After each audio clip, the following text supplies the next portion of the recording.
get sleepy, where we listen, we relax, and we get sleepy. I'm your host, Thomas.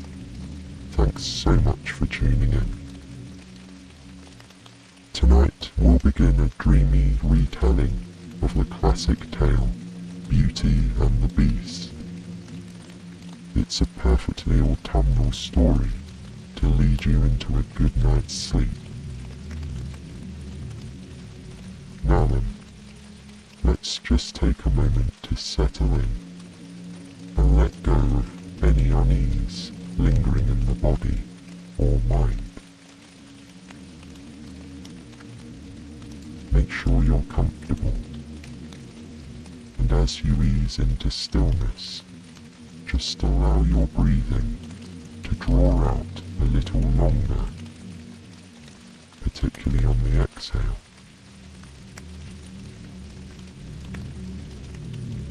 Focus your attention as much as you can on your breathing. Let the slow, steady rhythm of the airflow become a mindful and soothing experience.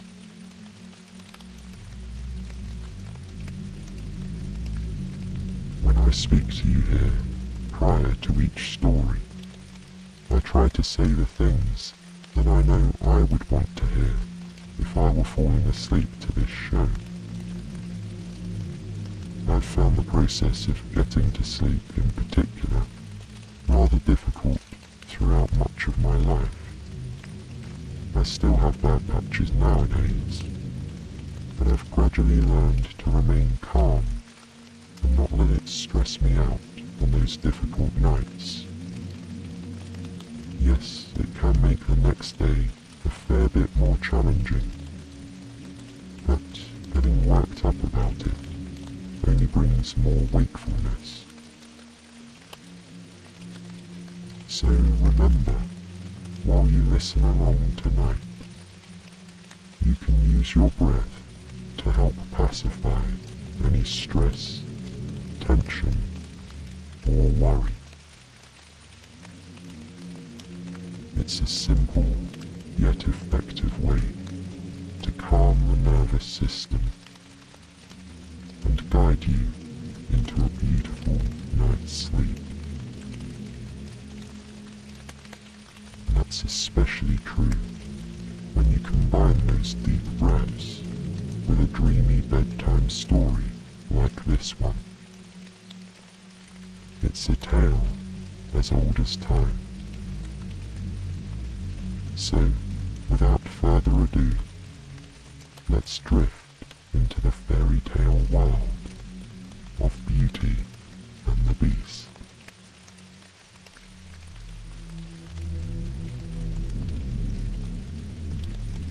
There was once a merchant named Laurent who staked his entire fortune on a fleet of ships, but lost them all at sea. Being a widower, he didn't have to take this news home to a wife. However, he had 6 children who had grown used to a life of relative privilege. When the debts were called in and rumour spread that the family was penniless, most of them took the news hard. As days turned into weeks and the ships didn't appear in the port, the merchant had to begin selling their fine furniture, their carriage, and even his daughter's jewellery and expensive dresses. They had to give up their richly appointed house and move to a cottage on the outskirts of town. Laurent was frequently away, visiting business acquaintances and trying to find partners who might invest and help him rebuild his business. While he travelled, his children, who were 3 boys and 3 girls, were left to keep the house on their own. though they were practically adults, the 3 boys and the 2 oldest girls were largely useless when it came to practical skills. They had become quite accustomed to a life of study and idle luxury. The youngest daughter, whose name was Camille, was the most willing to take on the necessary household chores now that they were without servants. Perhaps it was her more impressionable age, or perhaps it was that she had a sweeter, more steadfast temperament. Whatever the combination of factors, Camille did the best she could to learn the basics of running a household. Indeed, she was the only member of the family who was truly liked by the people in the village. Laurent's brood did not have many friends. To make their situation worse, the 5 oldest children also made no effort to adjust to their new lives. They did nothing to prove themselves capable or to endear themselves to the neighbours who might have helped them. Camille, however, sought advice from the villagers about unfamiliar skills such as baking, sewing, gardening, and keeping chickens. Their wariness turned to a genuine affection when they grew to appreciate her willingness to learn and to work hard.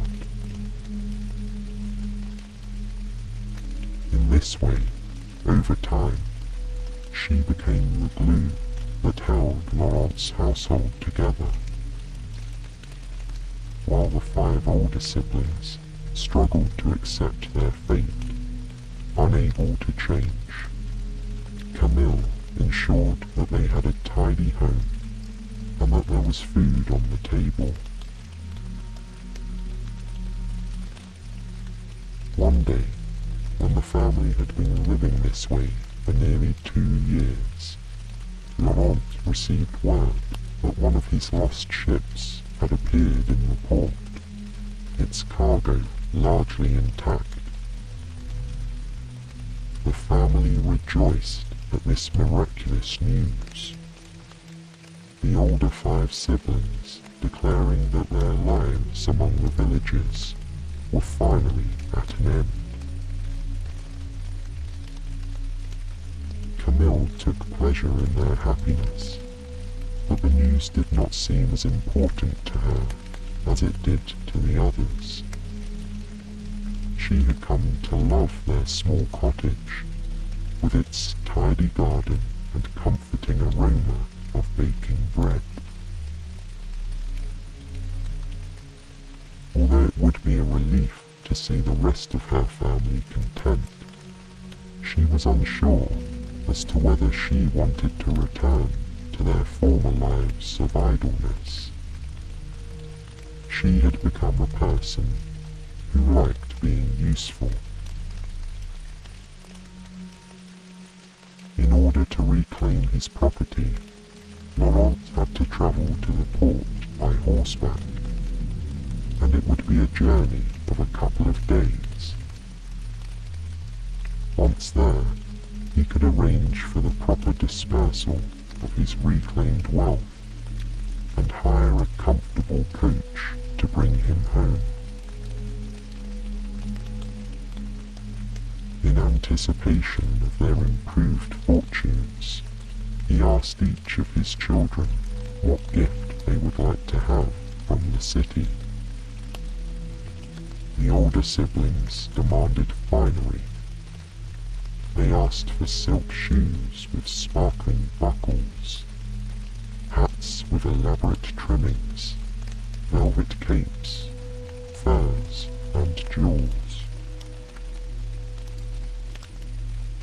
Only Camille was silent, seeming to think very hard about what her request would be. When her father turned to her and told her to speak up, she hesitated briefly. "In truth, father, I have always dreamed of seeing a rose," she said. "They do not grow in this part of the country, and they are so exotic and expensive. If you could bring me a single rose in any color, that would be lovely." He chuckled at the strange whims of his youngest, but he readily agreed. Privately, he thought he would also bring her a necklace or some sort of bauble to go with the flower.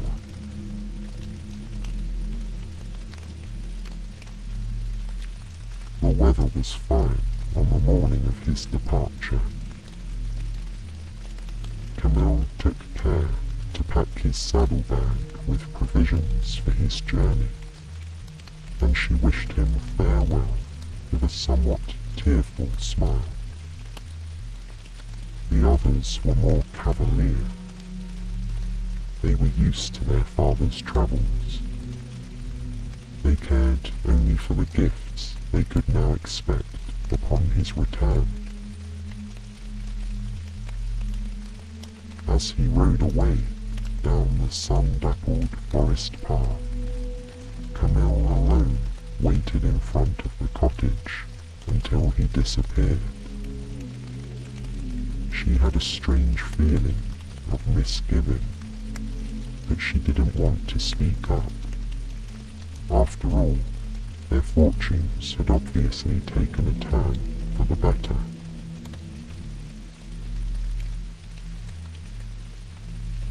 While Laurent's children waited at the cottage, he steadily made his way to the port city, filled with anticipation of reclaiming his wealth and status.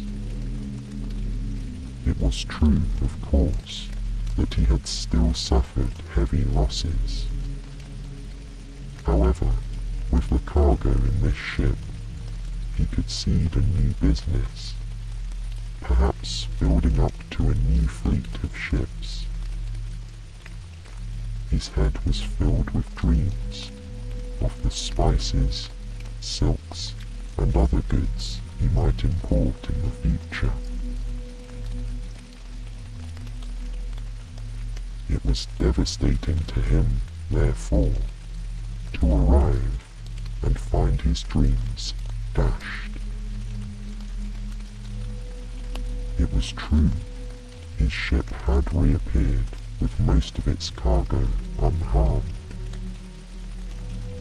However, word had spread quickly of his good fortune, and his many creditors had taken swift action.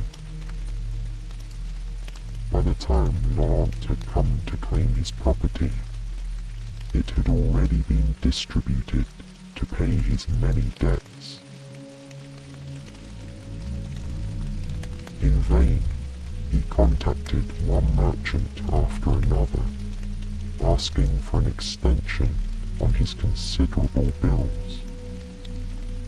But it was no use. At the end of the day, he was a man without debts, but he was empty-handed. There was no money left for him to invest, and there was certainly no money to spend on the gifts he had promised to his family. He was so disheartened, he didn't even want to stay in the city overnight.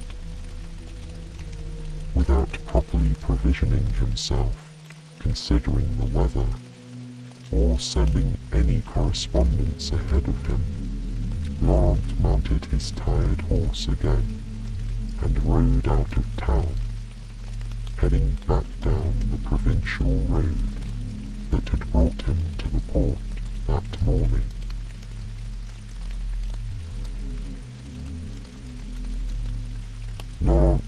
few hours outside of the city when darkness fell and a storm descended. Lightning and thunder crashed all around him, and the wind gusted mercilessly, blowing limbs off the trees. Laurence's horse became frightened and bolted away from the main road, taking him into an unfamiliar forest. Realizing too late that he had been foolish to undertake this nighttime journey, Laurence began searching in the gusting wind for any sort of shelter, such as a cave. How long his horse wandered through the howling gale, he did not know. Finally, he saw a tall stone wall arise before him. He urged the horse onward, hoping he had reached a house where he might shelter. Arriving at the forbidding wall of rock, he saw that it was not a house. It was the wall around an estate. A tall and imposing iron gate stood ever so slightly open. Having no time for good manners, Laurence dismounted and pushed the heavy swinging gate wide enough to pull his horse through. Together, they slowly headed up a paved walkway that receded ahead of them into the swirling darkness.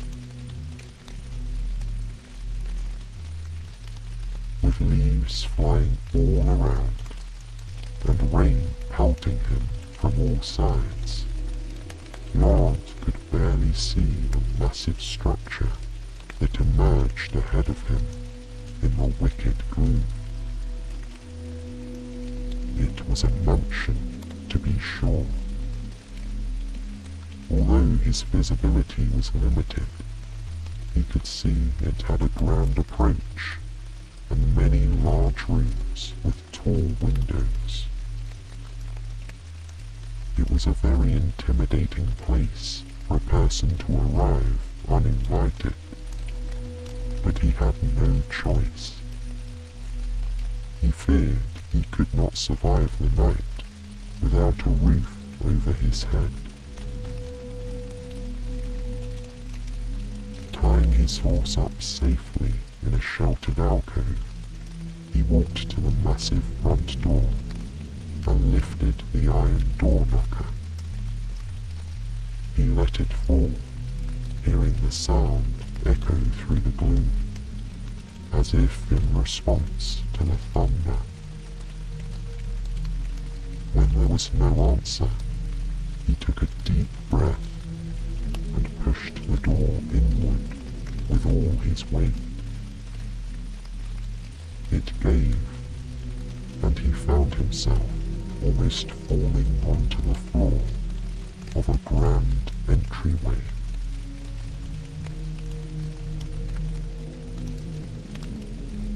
Laurent lay on the cold flagstones for a moment, regaining his breath in the eerie stillness. He could still hear the rain lashing the front steps through the crack in the tall door, and thought to himself how glad he was that he'd found shelter for his horse. Rising in the semi-darkness, he peered about him. He was in a grand reception area with a curved staircase ascending on either side. Suits of armor stood sentinel here and there. Ahead of him there was a set of richly carved double doors. The silence inside the house was profound. He could have heard a pin drop,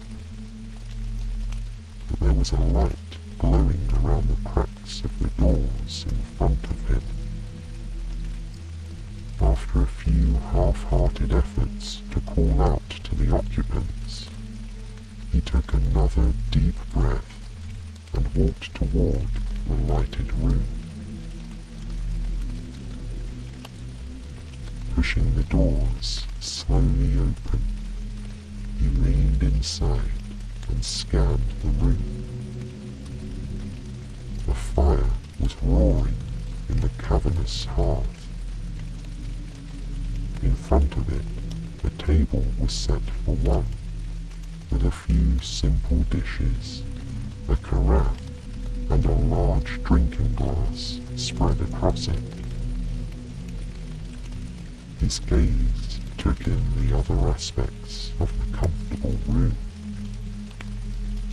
He saw upholstered chairs and tables carelessly stacked with books. Still, there was no sign of the owner. Laurent awkwardly sat down on one of the armchairs and waited for a few moments. Soon, he could not take his eyes from the simple dinner laid upon the table.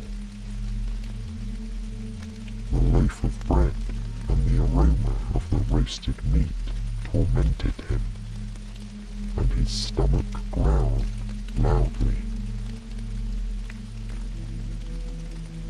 As minutes passed and nobody appeared, he soon gave in to his hunger and seated himself at the table. First, taking just a slice of bread, and then slowly eating the entire meal, he passed an hour in contented silence. Perhaps, he thought, the owner was away from home and sheltering from the storm elsewhere. Taking a deep drink of the delicious liquid in the glass, he hungrily polished off the rest of the dinner. Yes, he told himself, the owner was away, and he would be able to explain himself in the morning. Upon finishing all the food, Laurent leaned happily back in his chair and drank the rest of the contents of the carafe. The fire danced before his eyes, crackling and popping with a comforting warmth.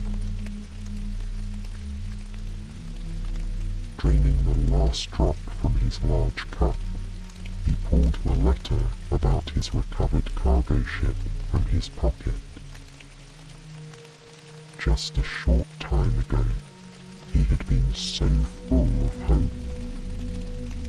Now, those dreams were gone again. He dropped the letter on the table and pushed it away. Without even realizing it, Laurent fell into a deep sleep.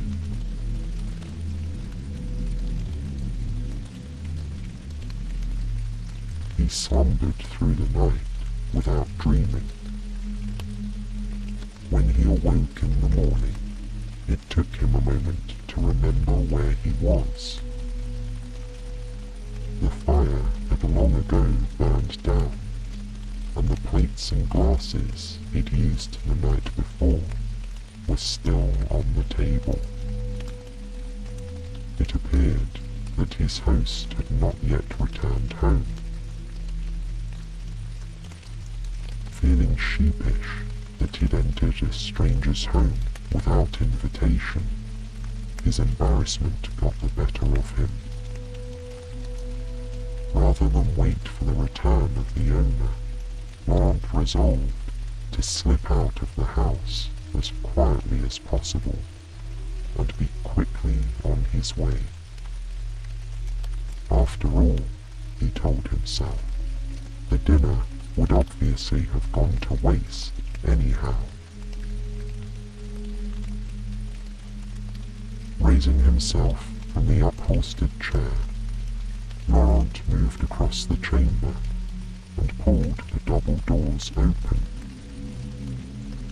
The morning light filtered weakly into the entryway, illuminating the austere hallway so that he could see it much better than the night before. Stepping self-consciously into the foyer, he found himself tiptoeing between the vigilant suits of armor, as if they might come to life any moment and bar his path. Peering around him at the twin curving staircases, he noted that their carpet runners appeared neglected and fusty. It was as if nobody had been living here for some time. He walked lightly across the flagstones to the enormous front door. He reached for the handles and pulled with all his might. It slowly slid open again, revealing a misty courtyard outside. Squeezing himself through the crack, and then pushing it shut behind him, he straightened his waistcoat and attempted to muster some dignity. Escaping his forbidding refuge like a thief in the night felt wrong, but he would try to put this entire humiliating journey behind him. Making haste, he returned to the alcove where he'd left his horse tethered the night before. He was glad to find her well. He reached into his saddlebag to feed her an apple he had left over from the supplies Camille had packed for him. Then, untying the horse, he quietly led her down the stone path he had travelled in the whipping wind the night before.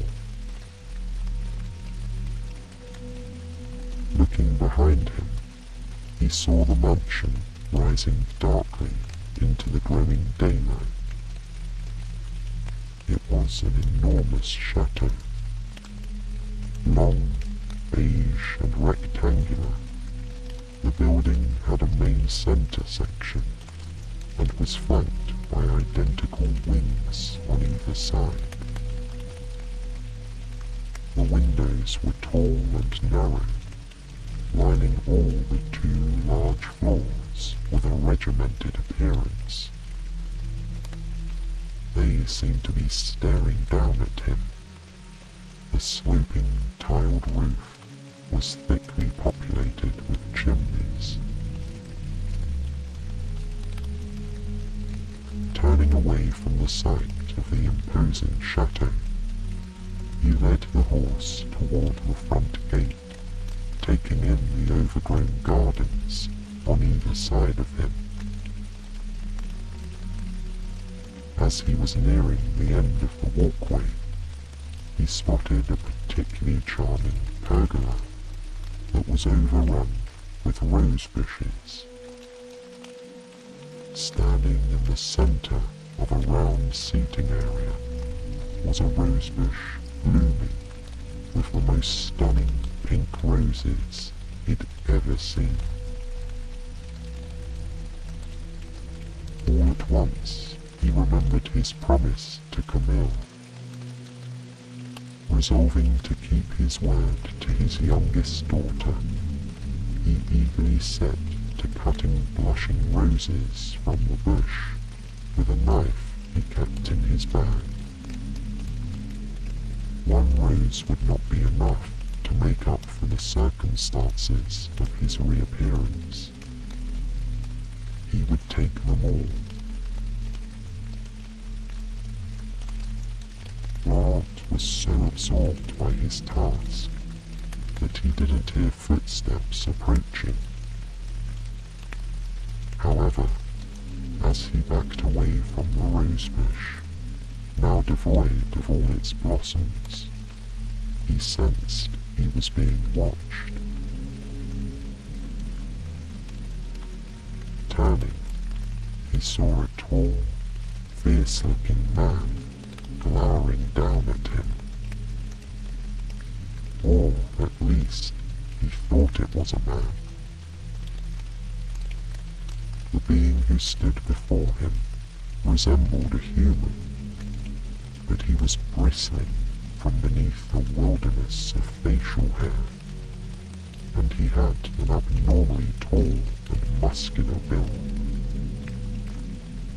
Obviously not prepared for company, he was wearing a wrinkled linen shirt and breeches, as if he had stormed over in a hurry. He appeared to be furious. "What do you think you are doing?" he said in a loud growl, like that of a wolf. Laurent froze, painfully aware of the bouquet hanging from his left hand. He stuttered out an explanation, saying that he thought nobody lived here. He said he assumed the roses would not be missed. Then, seeing no change in the man's fearsome countenance, he finished weakly with the explanation that he had promised some roses to his daughter. The beastly man in the linen shirt waited in stony silence, as if considering his next words carefully. Then he drew himself up to his full height and said, "You took advantage of my hospitality without asking. You ate my dinner. You slept in my chair. All of this I was willing to overlook without confronting you. However, you have now taken every bloom from my most prized rosebush. It has great personal meaning to me. There is not another like it, and each of those flowers is priceless in my estimation. I demand that you make an effort to compensate me for this." Hearing these words, Laurent felt his heart sink. He shook his head in defeat and told the man that he could not pay anything at all. He had nothing to offer. His stony-faced host regarded him coolly. "In that case, you must work off your debt," he responded. "I am in need of laborers here at my estate." Laurent gawked at him, trying to formulate another suggestion. "But sir," he protested, "I have 6 children at home. I cannot stay here with you. What will become of them?" The man appeared unmoved. "Either you work off your debt, or someone in your family must take your place," he said. "Take your roses. They are no good to me now. Return to your family and make your arrangements. I will expect you or your replacement to be here within a week. If you do not appear, I will find you." With that, the glowering, fierce-looking man turned on his heel and strode toward the house. He never looked back, and Laurent watched him as he disappeared into the chateau. Laurent could see no other option than to go home and tell his children what he had done. He did not know how, but he would have to make arrangements for them to manage in his absence. Perhaps when the man had cooled his temper, he would see sense and not keep Laurent in his service too long. With the storm past and daylight on his side, Laurent was able to follow his path back to the main road and continue onward towards home. He rode steadily, but slowly, as he considered the news he'd have to share upon his arrival. It was a beautiful day. The mist lifted, and the early autumn sun showered him with a cheer that felt out of place. The birds sang sweetly, as if nothing was amiss. But his heart was heavy, and he was hesitant about what was to come. When he arrived home late that night, his children greeted him with excitement. After all, they were expecting gifts. Opening and closing his saddlebags, they playfully reached around to find the finery he had promised them. With regret, he instead offered each of them a rose.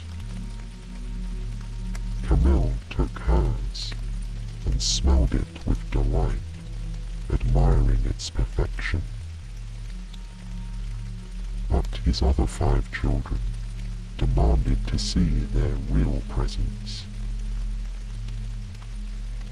That night, around the crowded kitchen table, Laurent told his children what had happened on his ill-fated journey to the port city. He related the loss of his remaining fortune, as well as the circumstances leading up to his current obligation to the owner of the mysterious chateau. When he concluded that he would have to return and work off his debt, the 5 oldest siblings were not pleased. They pouted, asking how they were supposed to manage in his absence. Camille alone was silent. She sat at the table with an unreadable expression, lost in thought. Finally, she called for silence. Her siblings looked at her with surprise, as Camille was usually not one to insert her opinion. Camille announced that she would return to the chateau to take her father's place.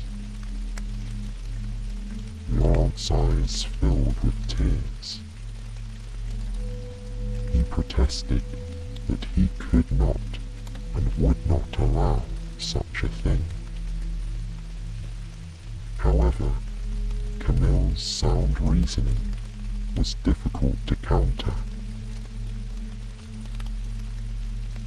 Father was needed at home to support the family.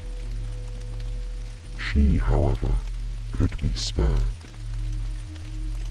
Furthermore, she did have some household skills and would be able to do whatever cleaning or cooking was allotted to her. No, was not another reasonable solution. It was she who would work off the family debt. It only took a day or two for Camille to prepare her modest belongings for the journey. As the rose her father brought her began to wilt, she pressed it in a book to dry. She wanted to have a reminder of why she was leaving home to work for this beastly stranger on a distant and isolated estate. Camille was nervous about leaving behind everything she had known, but she was determined to make her father proud.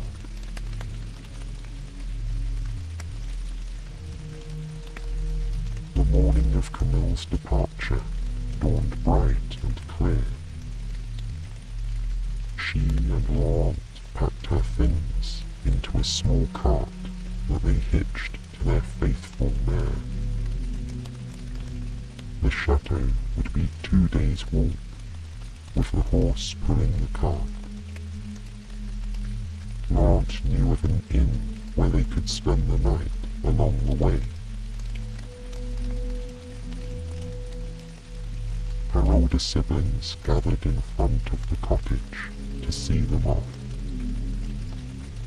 Among them there was a mixture of relief and unspoken admiration. They were glad that they would not be left to fend for themselves for very long.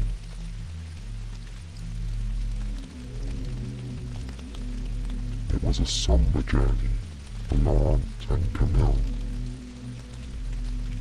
The fine weather lasted all the first day, and their night at the inn was uneventful.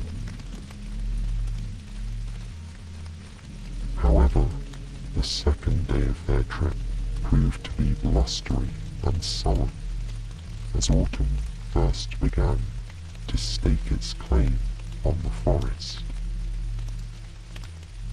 The first of the fallen brown leaves blew across their path, and the wind whistled through the trees.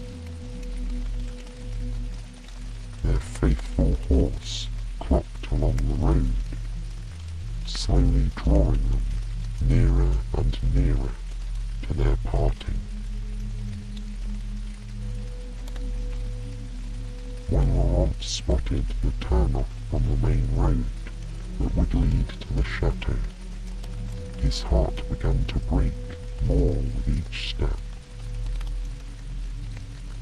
Sensing her father's sinking spirits, Camille bolstered her courage and smiled at him reassuringly. "Don't worry, father," she said soothingly. "I am a capable person. I will be fine." He nodded, hoping it would be true. Inevitably, the pair arrived at the gloomy entrance to the estate. Laurent knew the time had come. Pushing the gate open once again, he led the horse through the opening and approached the forbidding mansion for the second time.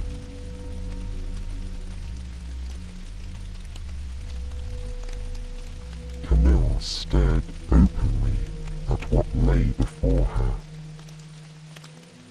Both the elaborate, overgrown gardens and the soaring, unforgiving walls of the house were grander than anything she'd ever seen before. It was overwhelming, but also beautiful in its austerity. As a girl who had grown up in a village, Camille was speechless over the sheer size of the place, and she deeply sensed its mystery and its permanence The very stones seemed to slumber, as if they had long waited in secret, hoping to be rediscovered. She wondered what kind of work she would be required to undertake here, and hoped that it was not beyond her capabilities as the former keeper of a humble cottage.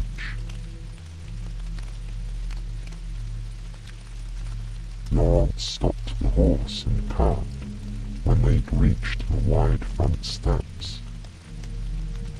The wind gusted at them sideways, as if to blow them away from the entrance of the building. He slowly ascended, lifted the heavy door knocker, and let it fall. Father and daughter stood at the steps and waited, expecting the ferocious man of the house to appear. To their surprise, the door was slowly opened by a boy. He appeared to be about 13 years old, and was dressed simply in the clothes of a villager. Sticking his head out of the opening, he observed the pair with frank curiosity. Then, appearing satisfied by his findings, he nodded. "Is one of you the new servant, then?" he asked. Laurent was briefly taken aback, but he indicated that he had come to deliver his daughter, Camille, who would be working off the debt in his place. The boy nodded, as if this was not at all surprising, and tugged hard on the door, motioning for her to come inside. Then he told Laurent he could leave Camille's things in the grand foyer and go. With that, the boy scuttled off into the recesses of the house, presumably to announce that the new servant waited. With the wind at her back, Camille walked through the doorway and into her new life.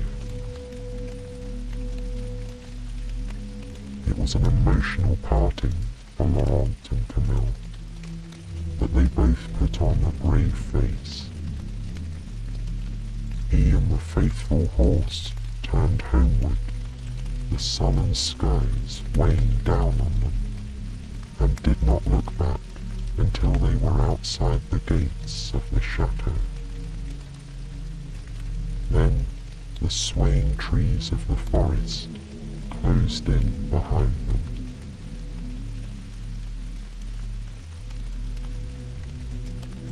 Camille stood uncertainly in the echoing hallway. The grey light of the overcast day made its way into the room via tall windows above the door, but it did nothing to create a feeling of warmth. She suppressed a shiver, edging closer to the trunk that held her belongings. She told herself she would need to muster her courage and do her best. After a few minutes, the boy came running back into the hall and announced to her that the Baron had told him to take her to her room. With that, he cheerfully picked up her trunk and began lugging it up the large, curving staircase. Camille followed him, surprised that she was going up instead of down to a kitchen or lower room. Perhaps, she thought, she would be lodging in the attic. To her surprise, the boy turned down the first grand hallway They padded along the richly carpeted east wing of the chateau, their silent steps moving past staring portraits of nobles from bygone eras. It was as if they were the permanent residents, and this strange girl was an unexpected interloper. Camille was so busy looking at them that she almost collided with the boy when he finally stopped in front of a door and pushed it open. Camille followed him inside and was surprised to find herself standing in the most well-appointed bedroom she'd ever seen. It was not overly large, and the furnishings were sober, but the canopied bed, the fine fabrics, and the rich wood trim were very luxurious. While she surveyed the room, noting a cozy window seat and a small dressing table, the boy knelt and started a fire in the grate. When it was crackling, he stood and dusted off his hands, grinning at her. "I'm Gabriel," he said, "and I help the Baron out around here with this and that. I'm so glad you've come. It does get a bit solitary sometimes, and I could use some help with the day-to-day." Camille wasn't sure how to respond, although she wondered what exactly the day-to-day was. Instead, she thanked him for the fire and asked when she would be meeting her new employer. Gabriel informed her that the Baron had indicated he would see her tomorrow, and that he'd explain her duties then. For now, the boy would be bringing her a simple supper, and hoped she would rest well for the night. Then, as suddenly as he had appeared, Gabriel left the room and closed the door silently behind him. Camille gathered her senses and went about unpacking her things. She hung her clothes in the large wardrobe and carefully put her small number of books on a side table by the bed. Flipping open the volume on top, she looked at the pink rose that lay between its pages. Smiling woefully to herself, she closed it again and pushed it to the side. Walking over to the window, she pulled the heavy drapes aside and tucked herself into the soft pillows of the window seat. From here, she had a sweeping view of the courtyard, with its gardens growing wildly around the edges of the walkways and up the stone walls around the chateau. Twilight was near, and the wind blew debris across the paved yard, tossing it up here and there into small cyclones. Dark clouds scudded across the rising moon. Exhausted by the journey and by the newness of this life, she briefly dozed there, cocooned inside the curtains. She was awakened by a knock on her door. Pushing her way out of the window seat, she slowed her breathing purposefully and opened it. A tray lay outside, with a simple dinner on it. Bread, cheese, some soup, and some hot tea. Looking up and down the hall, she saw nobody. Gabriel was light on his feet, that was certain. Taking the tray into her room, she set it on a small table by the fire. She found she was ravenous and ate every last bite. Then, barely bothering to get ready for bed, she pulled the coverlet back and crawled into the warm embrace of her sheets and pillow. It was less than a minute before she was asleep.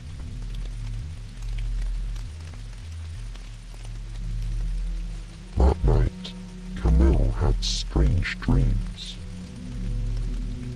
She saw herself walking the dark halls of the chateau, following a large dog. The animal disappeared into different rooms, reappearing a few seconds later in the hallway each time. Trying to catch up with it, she came to a doorway where it had recently vanished. She looked into the room, and, instead of a dog, she saw the back of a man sitting at a desk. The man began to turn in his chair, but before he faced her, she awoke.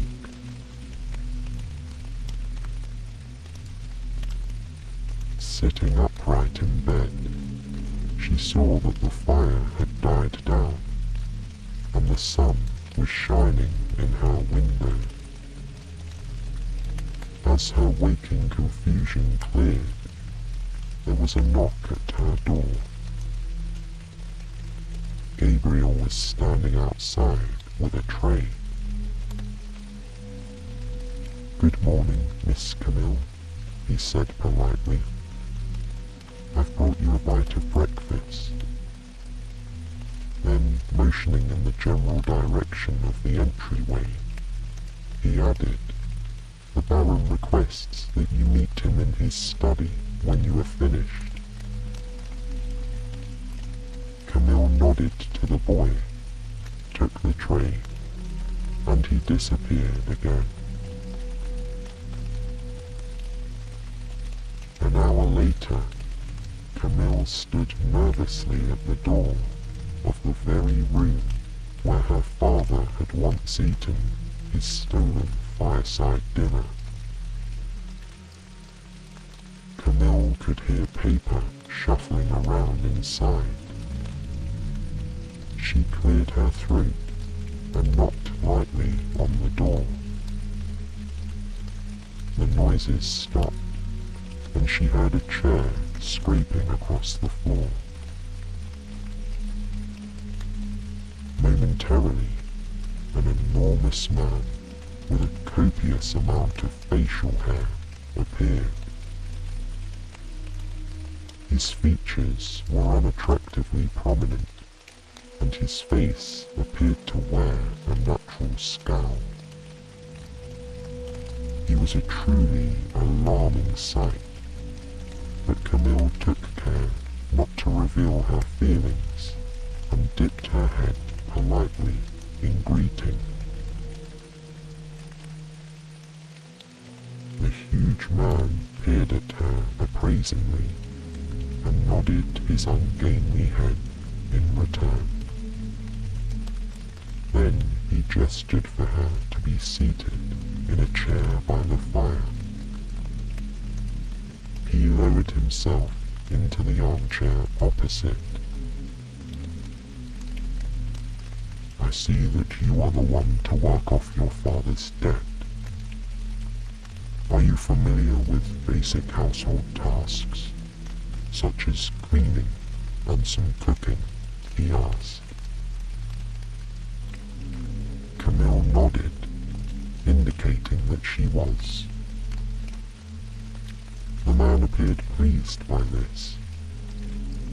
He lifted a heavy ring of keys off a nearby table.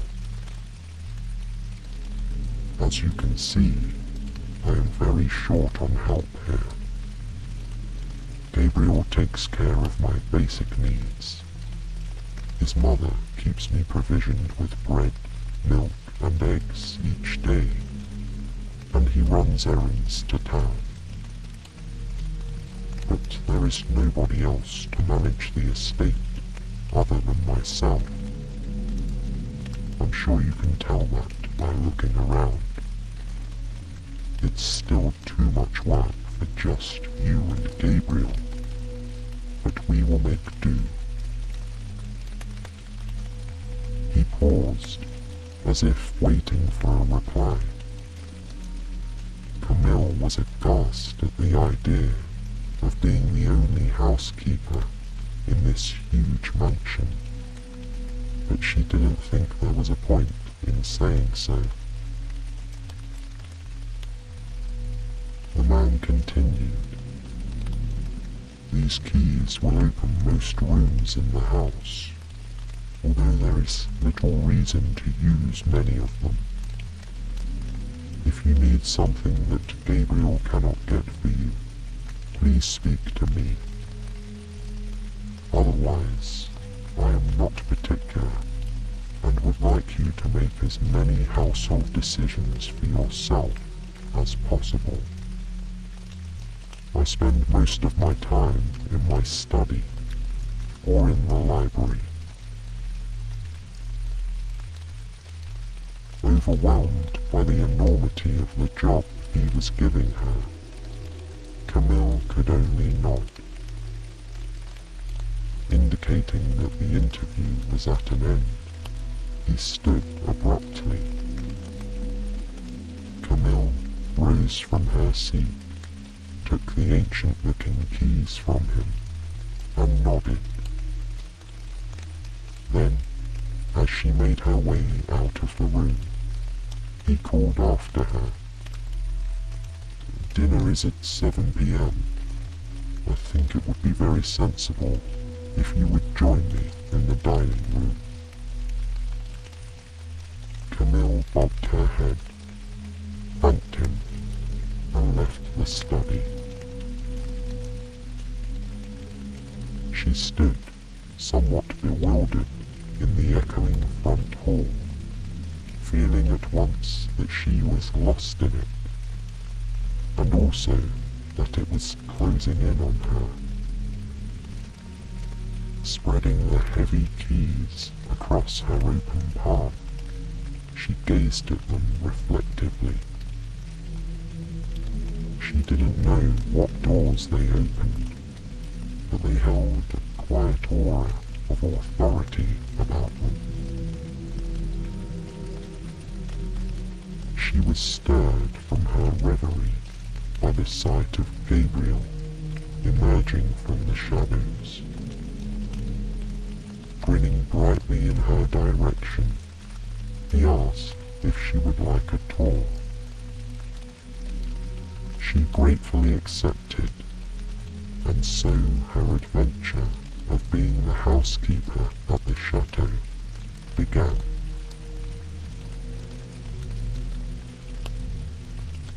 What Camille learned was that the employer lived alone, and had for many years.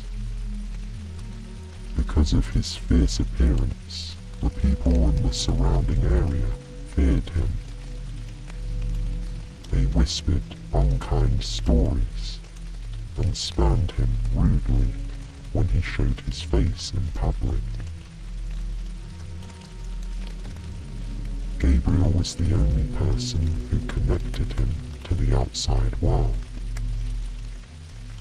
He had started by running errands for the Baron years ago, but he had soon come to love and appreciate the man behind the unapproachable visage. He insisted that the Baron's bark was worse than his bite. Now, Gabriel spent every day at the house, taking care of what necessities he could. At night, he returned to his family's small home on the outskirts of town. "Truly, miss," he insisted, "the Baron is a fair and kind-hearted man." Gabriel gave Camille a tour of the many rooms and the corridors of the entire chateau, which was suffering from neglect throughout. Most of the rooms along the gloomy hallways were unused. Camille's keys opened bedroom after bedroom that were covered in dust sheets, the fireplaces cold. Some rooms had not been used for decades, or even centuries. Furniture and belongings were piled high in those places, laced with cobwebs. The windows filtered the light weakly from outside, as the glass was coated in many years of grime. As Camille discovered, there were just a few rooms that we used every day, and these she must try to clean and organize. Those included the kitchen, the Baron's study, and the front entryway. Most marvelous, however, was the library. Gabriel allowed Camille to peek into the library while the Baron was busy elsewhere, and she was astounded by it. A huge room with high ceilings and gold trim opened before her. Bookcases stretched all the way to the very top, lining every part of every wall, except where there was a window. Rolling ladders perched at the end of each side of the room, ready to slide across the bookcase and allow the visitor to reach any volume they wanted. And the volumes. It seemed there were too many to count. With spines in many colours of crimson, forest green, navy blue, and brown, each begged to be pulled from the shelf and perused at length. Camille was an avid reader of the few books she had possessed during her father's financial disgrace, but she had never seen or imagined a collection like this one. According to Gabriel, the Baron spent a large amount of his time here, and it did appear to be true. Tables throughout this lavish hideaway were piled with tomes that were open to particular pages or collected in groups. Two worn leather armchairs spoke of long hours turning their heavy pages. Gabriel told her solemnly that he was to always keep the fire going in the grate during the day. Camille imagined what it would be like to open one of these countless volumes and sink into a soft chair, inhaling the scent of the aged and ink-laden paper. It was intoxicating.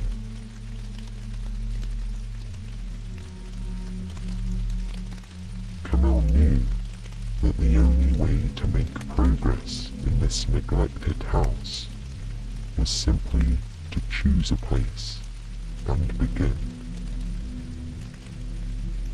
That first day, she and Gabriel dusted and aired the front hall and cleaned the kitchen. Gabriel and the Baron had been making simple meals there for a long time, but much of the space was in need of attention. Camille was not an expert cook, but she took pleasure in making the kitchen shine again. She sent Gabriel to town with a list of supplies to be delivered. Then, standing in the grand, silent kitchen, she began to work. Unused countertops were cleared of their dust.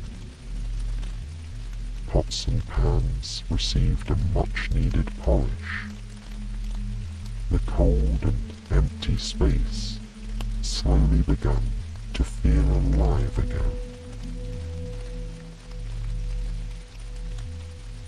By the time she was due to sit down to dinner with the Baron, she had prepared a simple meal of roasted chicken. It was not complicated, but she was proud of it. With little time to tidy herself, Camille returned to her room. Gabriel had rekindled the fire there, and she used her pitcher and washstand to freshen up, putting on her nicest dress. As she walked to the window to pull the drapes for the night, she paused and peered out into the gloom. The courtyard lay silent, as if in wait. Nothing stirred. Not even a bird was visible. It was as if the grounds were under a spell of silence. She thoughtfully tugged the velvet curtains together and pulled herself away from the sight. There was much to learn about this place, she thought. Then, lighting a candle, she made her way down the velvety twilight of the darkening hallway and slowly descended the wide stairs to the tall doors of the dining room.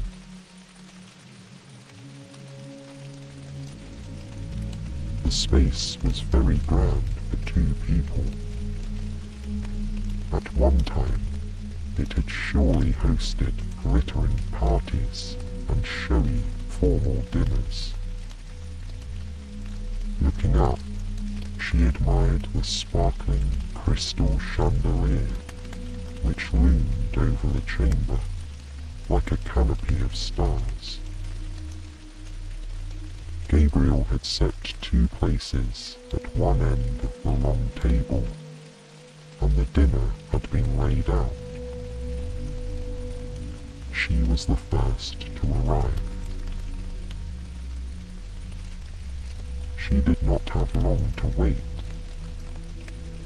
The Baron's hulking shape appeared awkwardly in the doorway. He paused and nodded his head briefly in greeting. Then he motioned to the 2 place settings to indicate she should have a seat.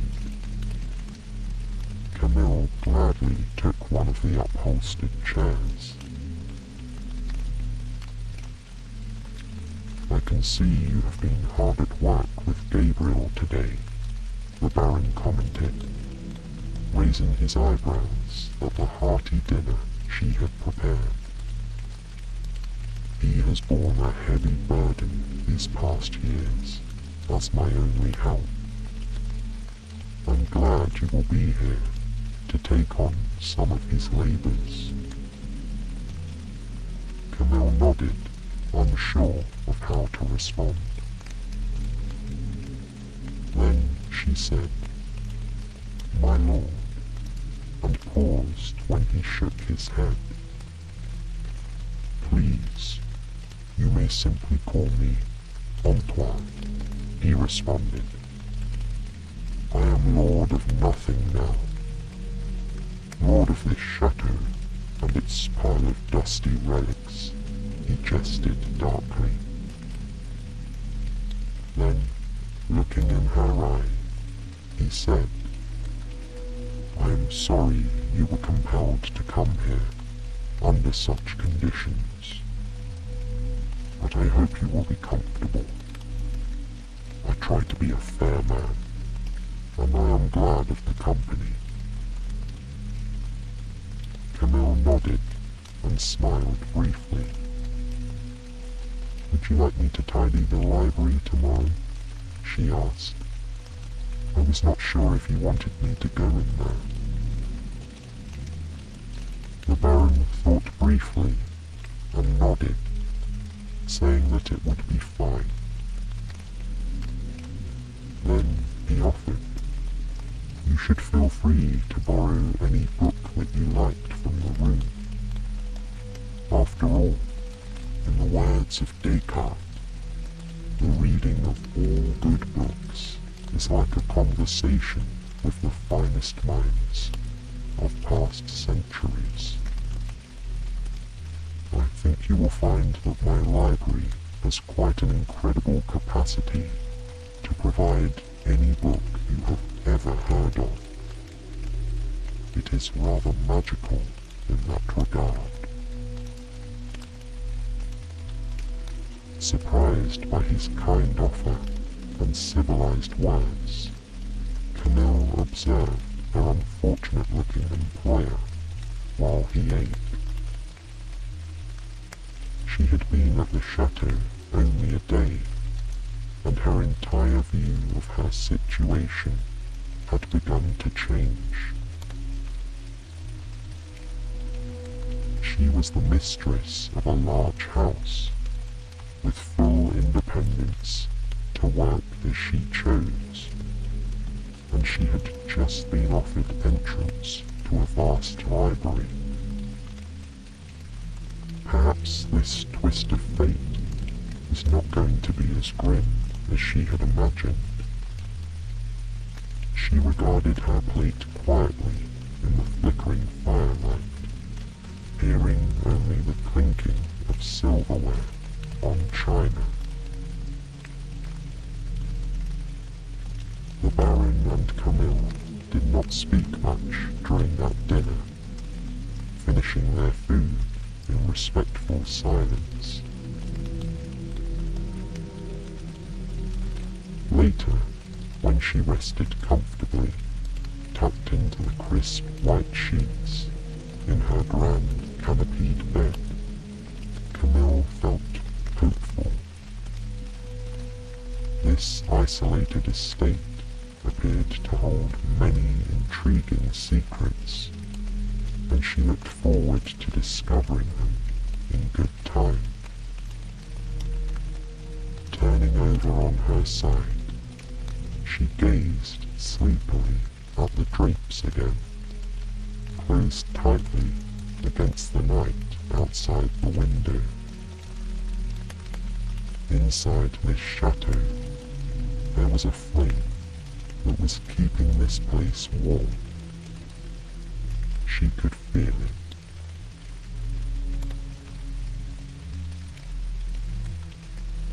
The next day, after tidying up the kitchen, Camille cautiously approached the library. She knew the Baron was in his other study, and it seemed like a good time to explore the marvelous room of books under the guise of cleaning it. Taking a duster, she began methodically moving around the stack of books and between tables, addressing neglected surfaces that had collected a layer of dirt over time. As she was about to move some stacked volumes aside, Antoine appeared in the doorway. "Please don't disturb any stacks or open books," he said. Camille apologized, backing away from the pile she had been touching. "No need to apologize," he reassured her. "I realize it looks untidy. It's just that I am researching, and I don't want to lose my place." Then, he asked her if she had chosen a volume for herself.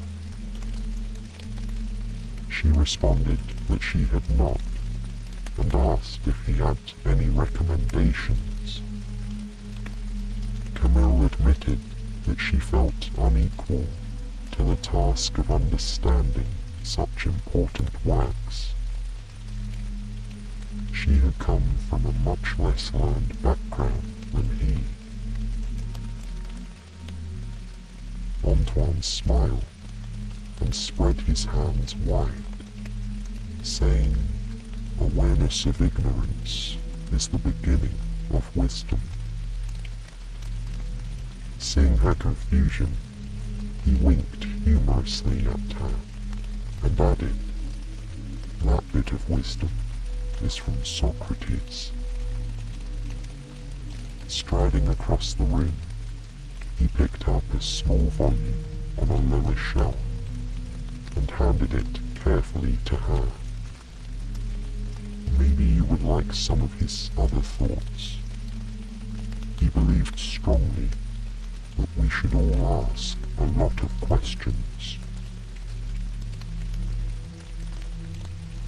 Camille took the book with a nod of thanks and prepared to leave the room. Before she did, however, she turned and indicated that she did, in fact, have a question. "Would it be possible for me to engage some villagers to come and tidy the gardens before winter?" she asked.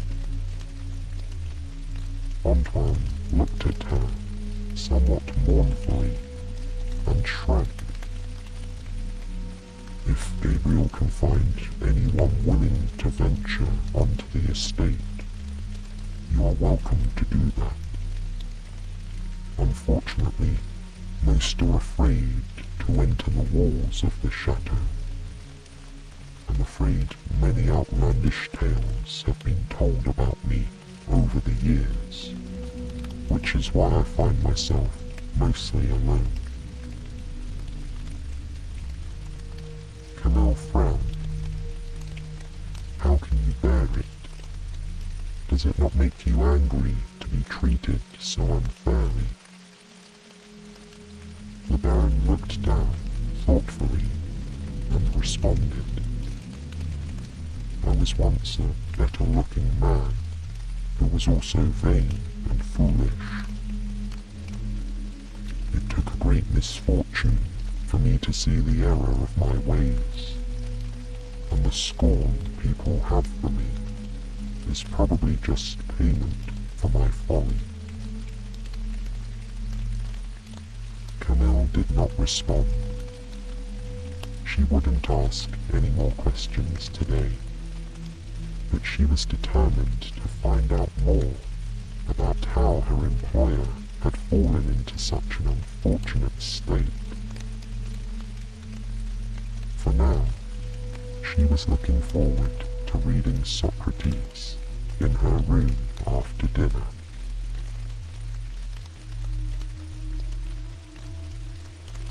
Camille quickly adjusted to her new life as the housekeeper of the chateau, and even came to love it. By sheer bribery, she was able to have Gabriel hire a few village men who came to the estate one day and rid the gardens of years of neglect. This was only after they received strict instructions from Camille not to hurt the rosebush by the pergola. Apparently, it had been planted by Antoine's mother and was very special to him. She almost regretted having the village men come to the house when she overheard them speaking ill of Antoine. "They say he's an absolute monster," one exclaimed loudly to the other. "Lives like an animal in there," another added. "No manners and unfit for human company. But I'll take his money," the man finished rudely.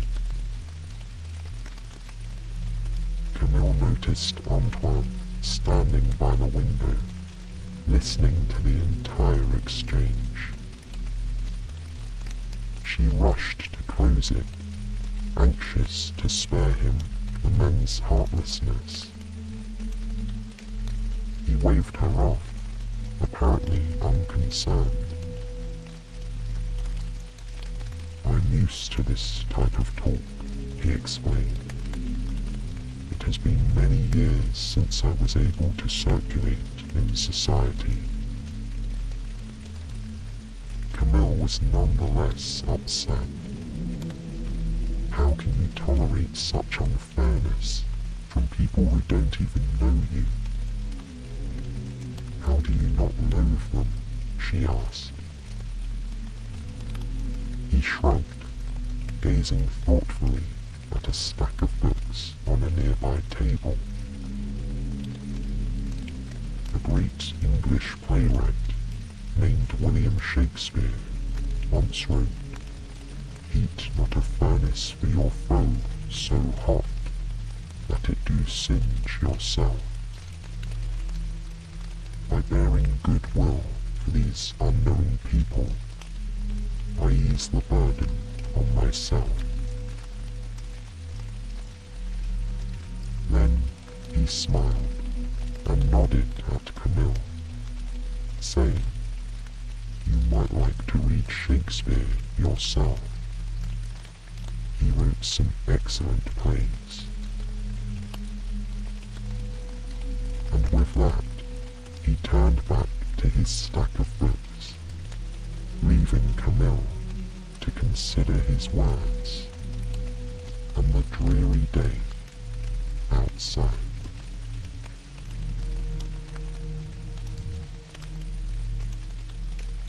Despite the large amount of work that waited to be done each day, Camille still made time to explore the house.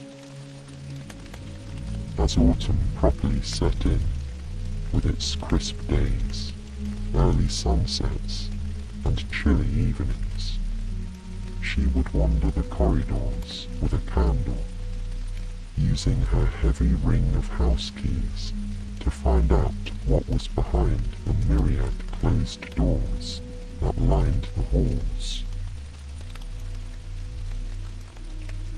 Most of them were bedrooms. It was obvious that this country chateau had once hosted many fine guests of the nobility. Now covered in dust sheets, one darkened room after another revealed elegant four-poster beds, expensive furniture, and dusty, fabric-covered chairs. One day, she found what appeared to be a very special room. It had clearly been a lady's chamber. Unlike the other ones, however, it was still full of her belongings. A graceful dressing table was covered with jars of powder and perfume bottles that twinkled in the afternoon sunlight. Elaborate wigs of the type worn decades ago sat nearby on their own stands, as if waiting to be taken to a ball. Opening the wardrobe, Camille was astounded to find a row of decadent silk dresses in the fashion of the time before the revolution. She ran her hand lightly over their delicate skirts, almost afraid that they would disintegrate in her fingers. She imagined the elegant woman who must have worn them. Opening the chest of drawers, she saw that it was filled with glittering necklaces. One small velvet container held a ring with a twinkling sapphire in it. Closing the box, Camille slid the drawer shut quietly. She would not want to appear to be thieving. Regretfully, she slipped back out of the room and locked it again. It was like a portal to a happier time, and by far the most beautiful thing she'd seen in the house.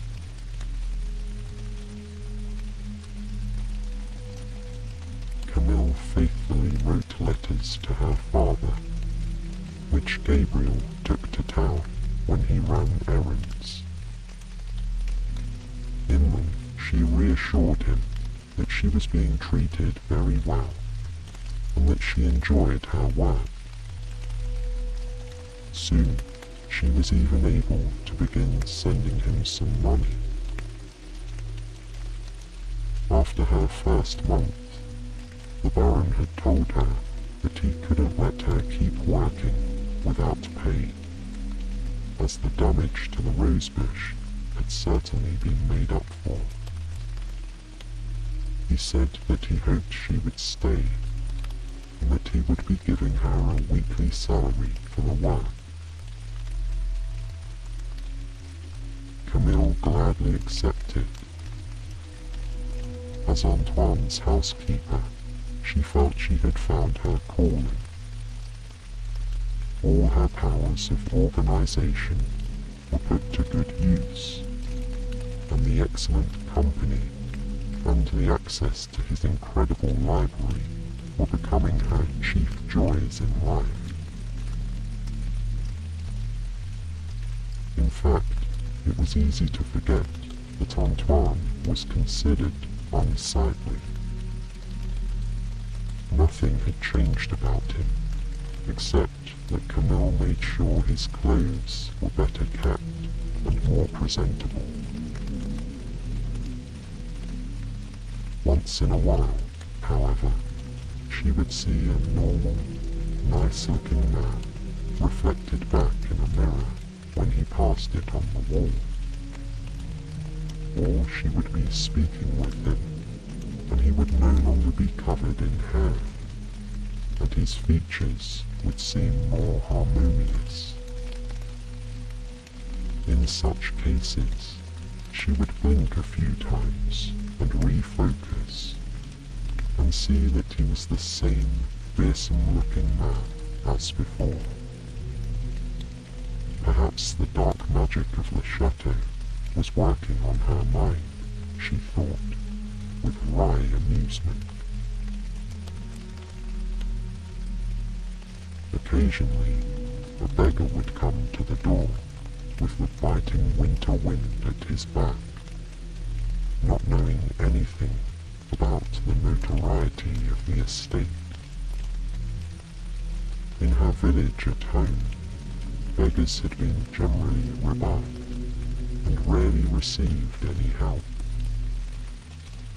The attitude of the townspeople had been that they deserved what they got, and that hard-working people didn't end up destitute as they were. Camille expected Antoine to send them packing, but instead he would ask her to give them a meal and some coins before they left. Camille was moved to ask him why he exhibited such charity, After all, nobody who lived nearby showed any kindness to him. Once again, he referred to a great philosopher he admired, this one named Aristotle, saying, "It is the characteristic of the magnanimous man to ask no favor, but to be ready to do kindness to others." Then, somewhat woefully, he added, "I must learn to be a more magnanimous man, because it is my prior path in life that led me to ruin." She was not able to get any other explanation out of him at that moment, but she yearned to better understand exactly what had happened to Antoine.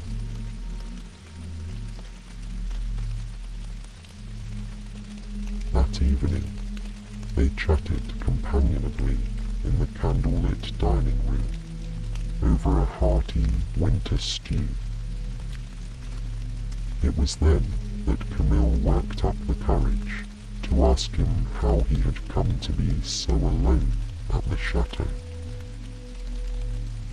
Antoine appeared to hesitate, sighing deeply and leaning back in his chair at the table.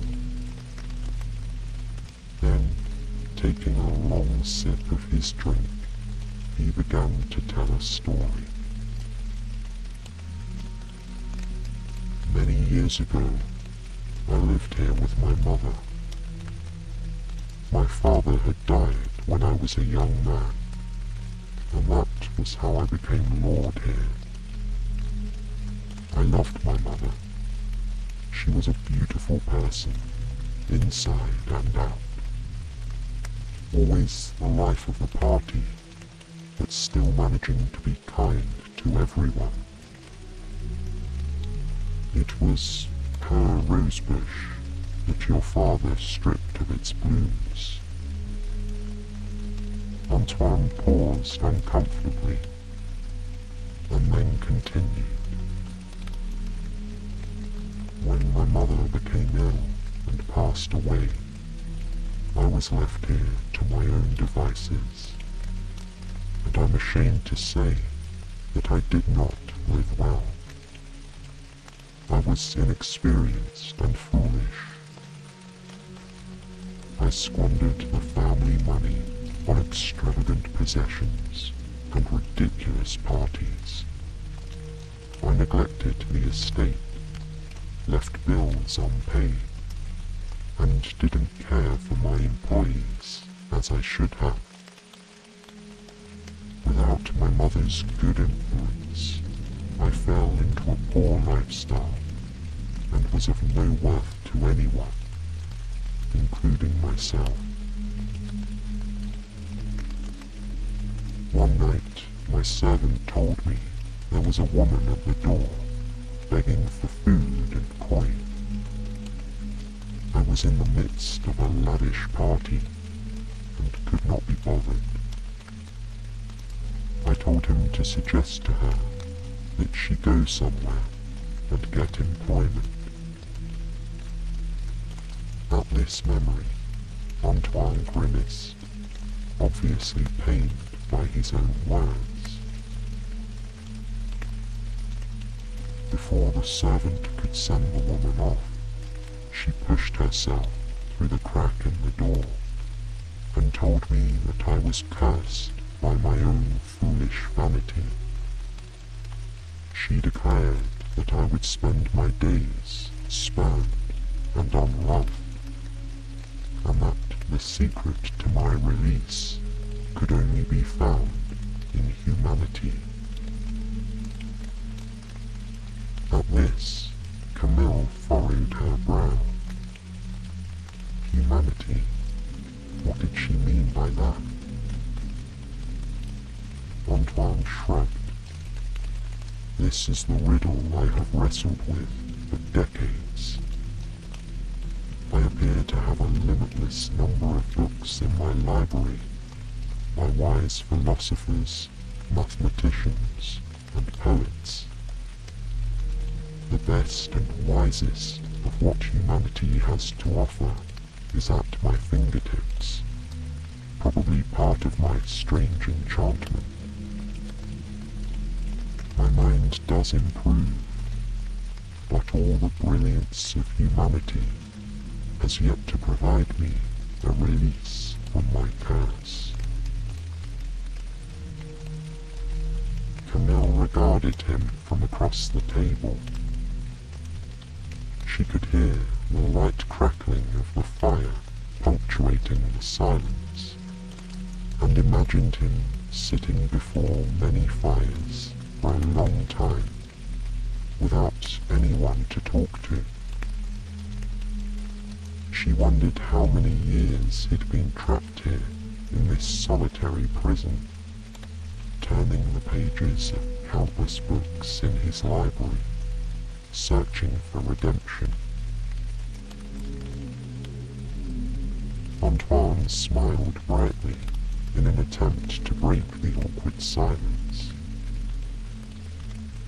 "Ah well," he added, as the excellent Isaac Newton said, "to arrive at the simplest truth requires years of contemplation. One of these days I may yet find the answer." Lying curled up on her bed that night, Camille felt she had finally put the pieces together. For all these years, Antoine had spent his time studying, thinking, absorbing, and repenting. He was no longer a man who would refuse kindness to even the undeserving. She did wonder what else there was that he could do. Would he forever be trapped here with his books and the dusty souvenirs of the regrettable person he used to be? She hoped not, because she had really come to admire him. She pulled the covers tighter around her chin and gazed drowsily at the remnants of the fire glowing in the hearth. Surrounded by the silence of the house, she slept for another night.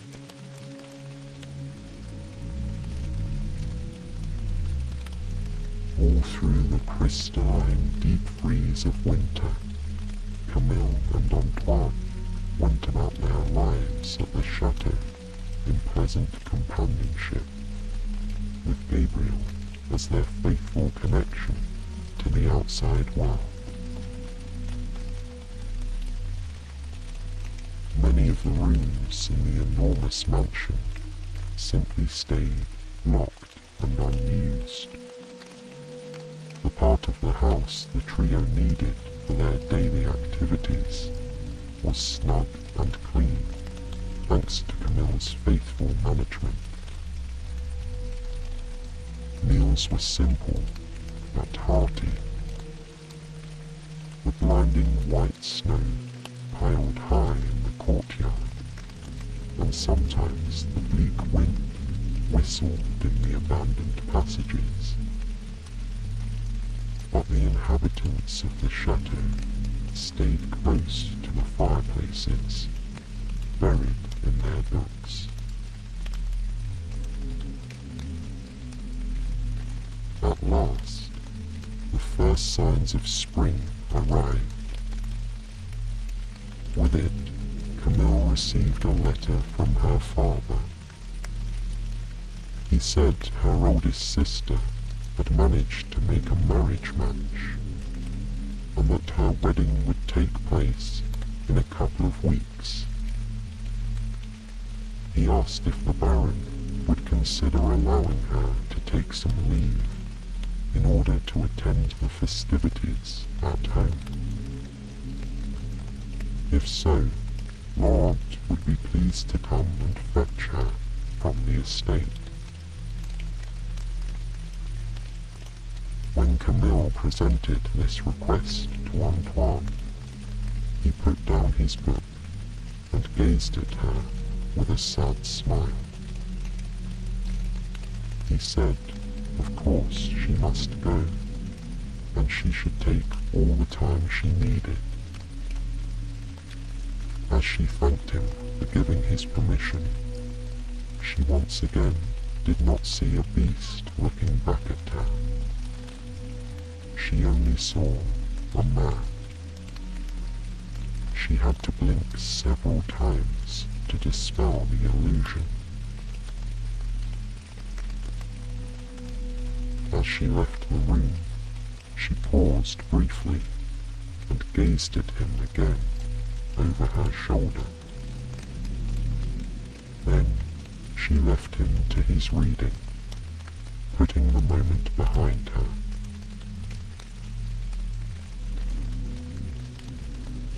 Her journey to and from her sister's wedding was uneventful. The family greeted her with much curiosity and perhaps some newfound respect. They admired the tasteful new clothes she had acquired using her salary. It was obvious that the money she was sending to them had helped secure her sister's marriage, humble though the match might be. Her family was no longer seen by the villagers as being impoverished. Rather, they were viewed as being stable and acceptable, thanks to her regular income. And yet, Camille felt less at home in the family cottage than she once had. Although she had been contained inside the walls of the chateau this entire time, she felt like her worldview had changed, and her horizons had vastly expanded.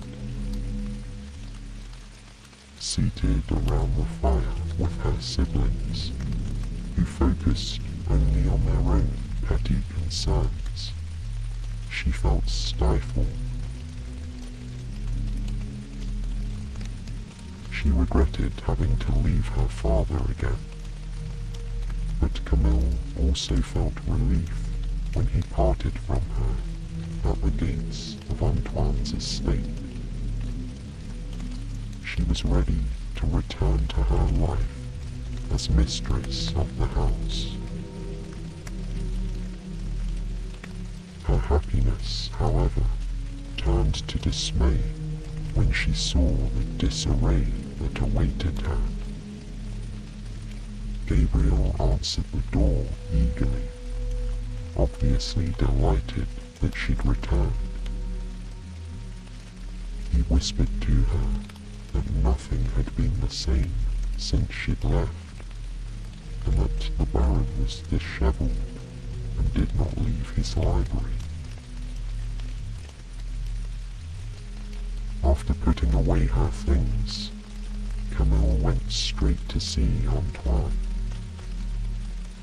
As she cautiously opened the door to the library, she found the room in a complete mess. Books were everywhere, lying open, in stacks, and generally tossed about the floor. Empty drinking glasses lined the tables. Antoine sat slumped in a chair, looking as if he hadn't changed his shirt in days. At the sound of her arrival, however, he looked up with an expression of sheepish relief.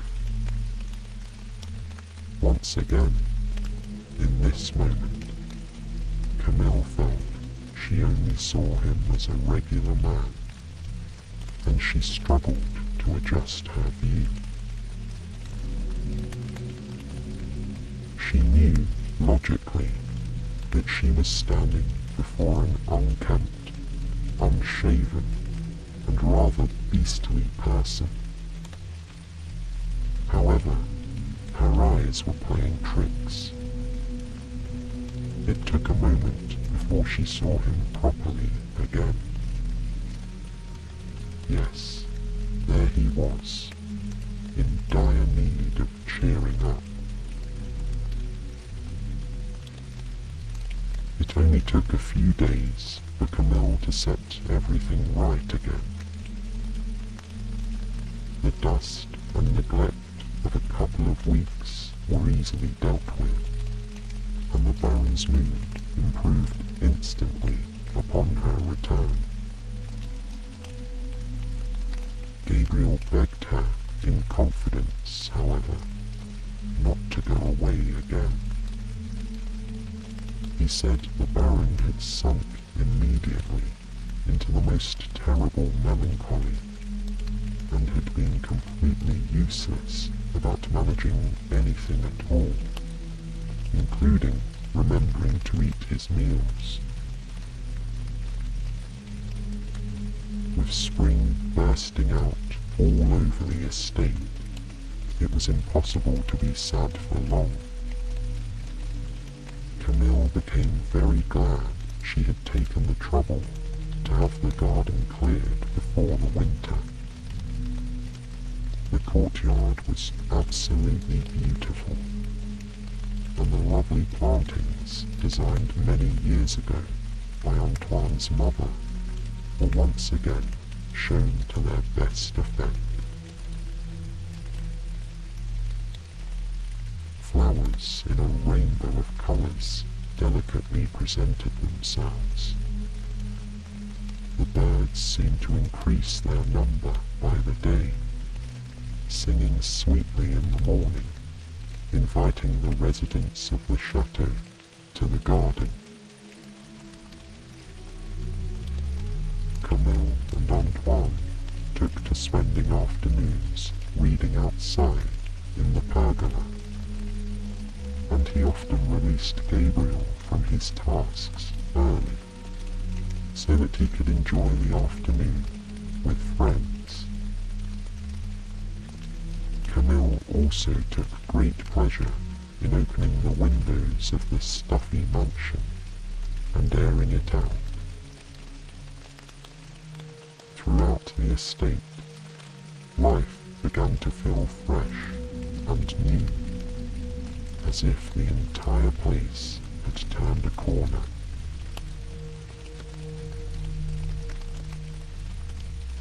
As the summer grew near, Camille received another message from her father.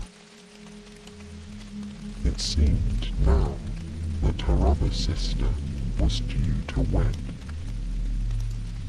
Once again, she was invited to attend the event. Camille was torn. She felt obligated to be with her family for the nuptials, but she couldn't imagine leaving Antoine once again. Faced with this dilemma, she came up with a highly unusual plan. She suggested to Antoine that he should escort her to the wedding and take a room at an inn nearby. Antoine was aghast at the suggestion. "Have you not seen how people react to me?" he asked her. Camille had been expecting this, and she countered that her own village was far from here, and that people would not already have opinions about him based on hearsay. Privately, Camille did not view him as being terrible anymore.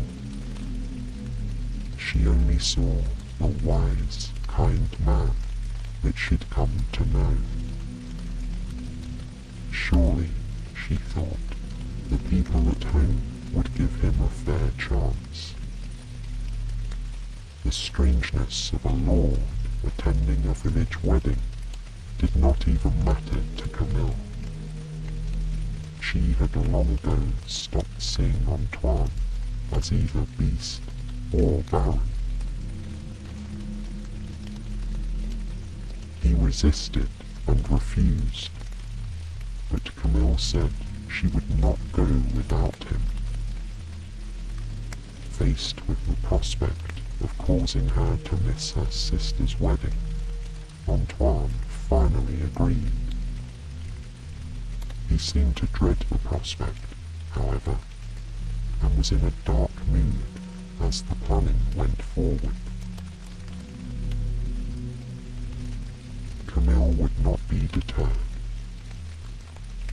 She sent Gabriel to the tailor in town, requesting that a new and well-cut suit of clothes be made to Antoine's measurements.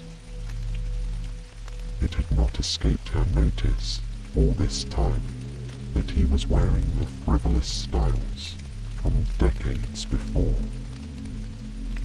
The new fashion these days was cleaner and simpler. He would have a dignified suit that made him look less like a relic. Rooms at the inn were engaged, and the carriage was dusted off. Finally, the day came that Gabriel wished the pair well on their journey. He had never seen the Baron leave the estate.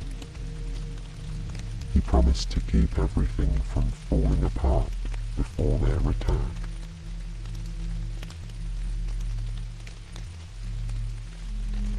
The journey to Camille's village was speedy by carriage. The distance was covered in just a day, and what a fine one it was. Summer was showing its face with verdant exuberance. As the horse clipped and clopped down the road through the forest, the birds sang joyously from the canopy of foliage over their heads. Bright rays of sunshine lit the road ahead of them, and the new leaves whispered beguilingly in the breeze. At first, Antoine was silent, as if passively resisting the reality that he was accompanying Camille somewhere in public. After a few miles, however, the pair slipped into conversation about a book Camille had been reading, and soon they were having their usual lively exchange. Camille smiled to herself to see the best in him come out. Looking at him from the side, she could have sworn she was sitting next to a charming fellow. Happy with that idea, she did not try to dispel the magic. Inevitably, their companionable journey had come to an end. As twilight fell, and the crickets began to serenade the fields with their nightly song, Antoine and Camille pulled up at her family's cottage and halted the carriage. By the time they had climbed down from their seats, the entire family was at the front door, all four of her remaining unmarried siblings gawking rudely at them both. Laurent made a much greater effort to contain himself. He stepped forward and nodded politely to Antoine, thanking him for bringing Camille and for honoring them with his visit. However, Camille felt her cheeks grow hot with shame when her brother loudly whispered something to her older sister, causing the silly girl to laugh. It was obvious to everyone that they were making jokes about the Baron. It was a relief to everyone when Antoine departed for his lodgings. Camille allowed herself to be ushered inside, where she spent the evening talking with Laurent and her siblings, asking politely about the wedding preparations. She was worried, however, about how Antoine was faring at the inn, and hoped he was not suffering ill behavior there. When her head lay on her pillow that night, she drifted off to sleep with thoughts of him weighing heavily on her.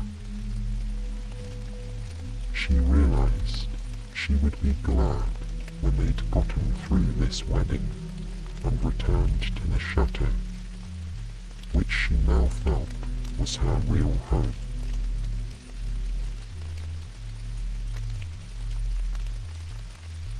Antoine looked grim when he arrived at the church the next day for the wedding.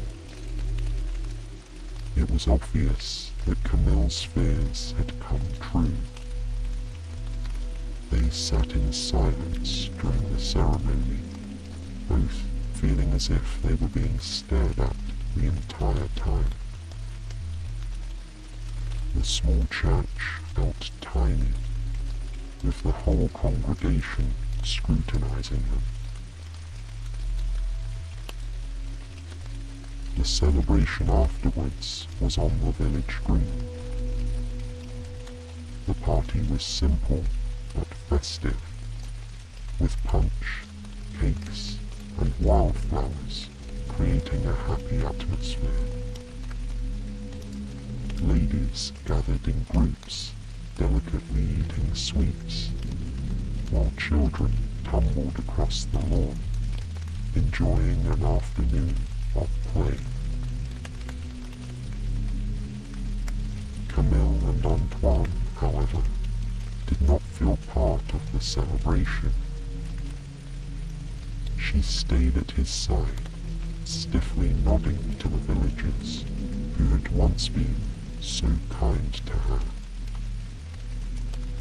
The welcoming people who had taught her to garden and bake years ago were now standing at a distance, whispering behind their hands and nodding knowingly in her direction. Not one neighbour had a polite word for Antoine, who smiled at all and said nothing. Her family was no help. They ignored the pair completely. As Camille and Antoine stood, fervently wishing for the party to end, they overheard two men speaking nearby. "You may have money," one said with a smirk, "but you'll never convince anyone to marry him with a face like that." The other man laughed. "It's a sad state of affairs when you have to court your own maid," he responded. Those words were the last straw.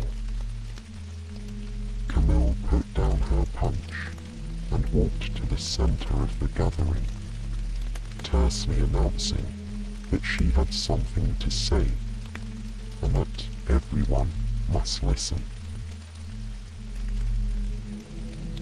"I convinced the Baron to come with me because I thought you to be good people," she said. "I was sure that his fine character and his kindness would make it obvious to you all that he is not the beast people make him out to be. Well, I'm ashamed to say that I was wrong. None of you are worthy of his notice. We will trouble you no longer. Let me tell you this. Antoine is a better man than any other here. I would choose him as a companion over every single one of you, 100 times over. And that's the truth. The company was completely silent, looking in bewilderment from Camille to Antoine and back again.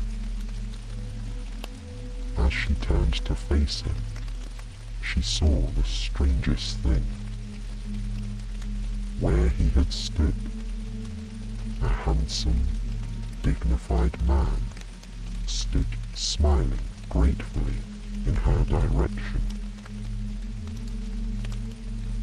No matter how many times she tried to adjust her view or clear her head, his visage did not change. The excess of facial hair, the overly prominent features, and the massive proportions would not return. He was as handsome as any man she'd known, and that did not change. And whether it was a shift in perspective or the workings of an enchantment, the other people at the party seemed to be going about their celebrations as if nothing had happened. They greeted Antoine warmly and smiled at Camille as if nothing in the world was amiss. It was as if the entire embarrassing episode had never occurred. The villagers behaved, for all the world, like they'd never seen a beast in their company. It was both baffling and miraculous. The veil had been lifted for good. This quiet moment of triumph was how Antoine finally was released from his enchantment. All these years, he had been seeking answers in his library, researching the wisdom of humanity. But he had misunderstood the woman who had cursed him. Those lonely decades of becoming kinder, more generous, and more forgiving had created in him the humanity that had won Camille's heart. That was the missing piece that had freed him from his curse.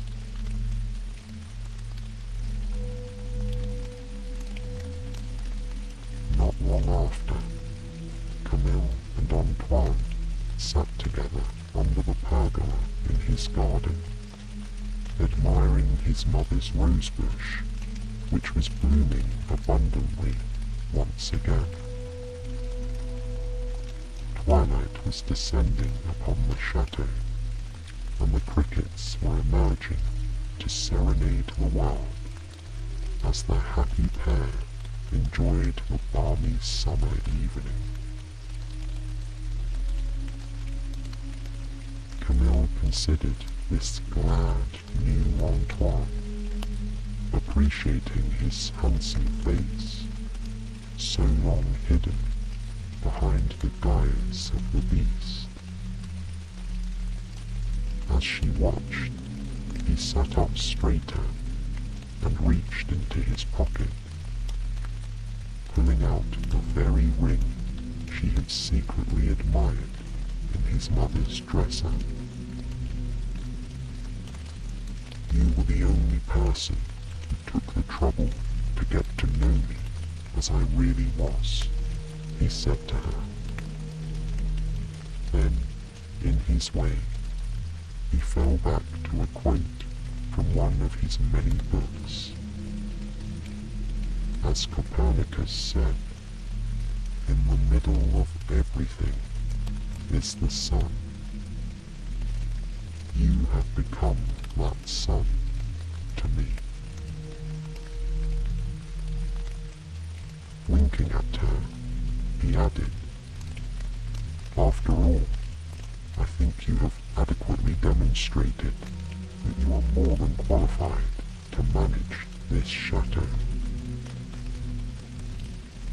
Camille laughed and nodded her agreement, allowing him to slip the sparkling blue gem onto her finger.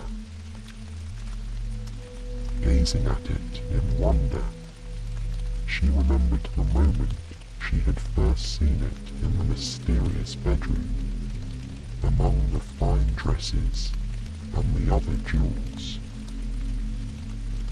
It winked at her in the sunlight, as if to communicate a precious secret. She would now be part of the history of this house.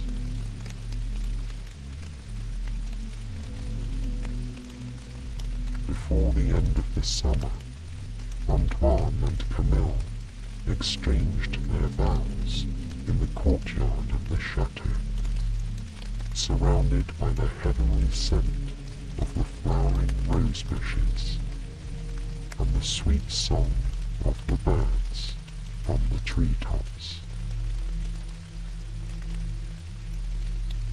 As they stood in the shadow of the house, Camille looked at Antoine with a grateful heart and felt a strong sense of belonging in a place she had once found so foreign. This was no longer the same desolate place where she had arrived just a year ago. Through kindness, patience, and the search for wisdom, she and Antoine had also found happiness.